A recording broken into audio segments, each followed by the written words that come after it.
In this video, we are going to see what is GraphQL, how the GraphQL works, is GraphQL better than the REST APIs, and how the GraphQL sends queries to the database and extract all the data from there. So we will see what and all about the GraphQL. So let us dive right in. So let us suppose we have the data on the server. Now we have a name of the movie, the genre and the year, which is stored on a server.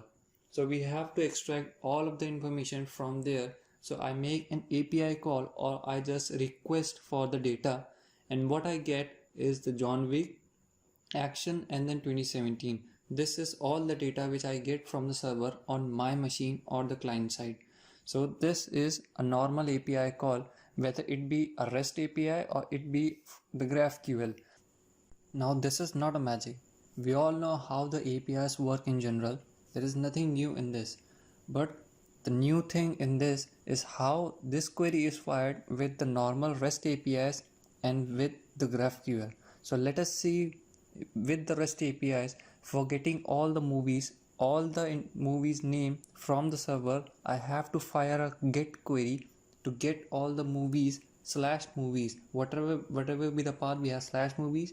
For getting the movie by name, we have movies and then the query string and then the name of the movie we want to get information for.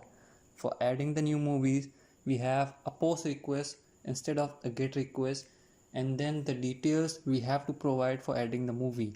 And for updating the movies, we have a rather patch for the movie and then the name. So for every query, you have a different endpoint which goes to the server and then requests the data for you. So we have multiple endpoints to the server with the REST API. So now let us look what it looks like in the GraphQL schema.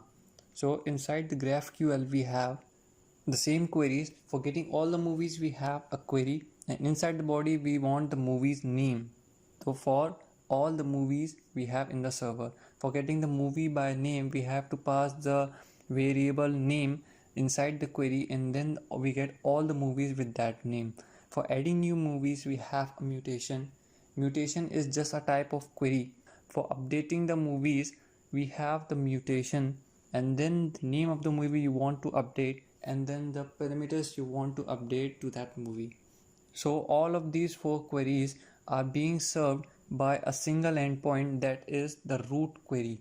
Now mutation is nested inside query, so you can treat mutation as a query. So we have 4 queries which can be solved with a single query, and that query is known as root query. So now let us fight for the REST API versus GraphQL and let us see which one is better. For the comparison, we have inside the REST APIs, I have multiple server requests. For each and every different query, I have to make different endpoints and then send it to the server so that I can have different sets of data to received by me. With GraphQL, I need to send just one query or one endpoint to the server, and that is known as the root query, and I will get all the data I want as per my request. So the plus point goes to the GraphQL. Okay, so next difference is REST is easy and scalable. Of course, the REST API is easy and it is scalable. You can scale it whatever you need according to yourself. The GraphQL is less scalable because it is predefined. All the queries inside the GraphQL and how they work are predefined, and you just have to maintain the whole root query. So the plus point goes to the REST API. The next difference is user gets the overfetched data which was not requested. Suppose you have requested for just the movie name, and when you hit the REST API, you get the movie name, the year and the genre and all related stuff which you never requested for.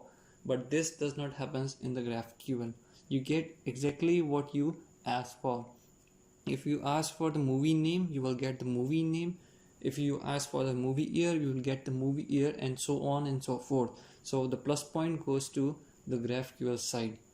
The next difference is the shape and the size of the response you get from the server, or the data you get from the server which you requested for is predetermined or pre-structured by the server. but in the GraphQL the response is determined by the user's query. So whatever you ask for in whatever format, you will get that in ever format.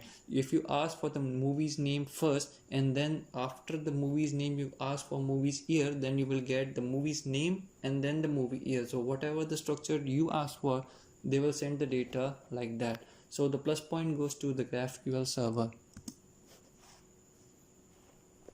Okay, did I tell you what is GraphQL?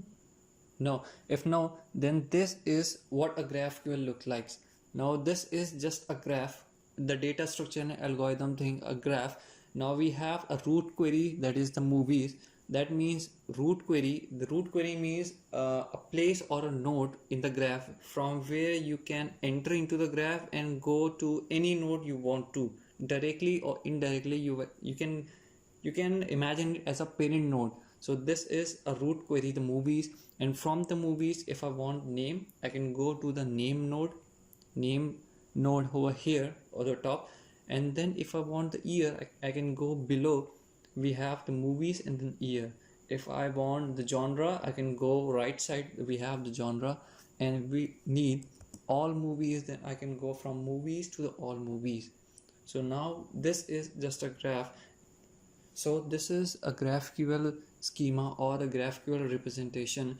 Whatever the data you need, you just have to traverse or travel to that node, and if the node is having a further split or further children, you can have the data from them as well. So the best advantage of GraphQL over REST API is we have just one root query and all our work is done, which is not supported in REST API. Okay, this was all about GraphQL. I hope you got it, how the GraphQL works. For better understanding, you can always refer it to the GraphQL docs and the REST versus GraphQL discussion on the Google.